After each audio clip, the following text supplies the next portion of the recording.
Eh, saya atas nama pemerintah Kabupaten Musirawas Utara mengucapkan terima kasih atas penghargaan yang diberikan oleh Sriwijaya Pos dalam rangka ulang tahun yang ke 33 Pak.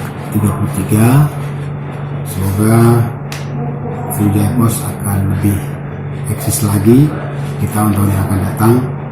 Dan saya juga menghimbau kepada seluruh masyarakat dengan penghargaan yang diberikan oleh Sriwijaya Pos ini dapat dijadikan momen yang baik untuk lebih mematuhi protokol kesehatan di semua kegiatan di lingkungan masyarakat Kabupaten Musirawas Utara di masa yang akan datang.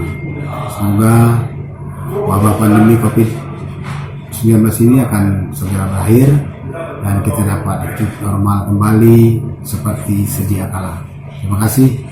Semoga Sriwijaya Pos tetap jaya.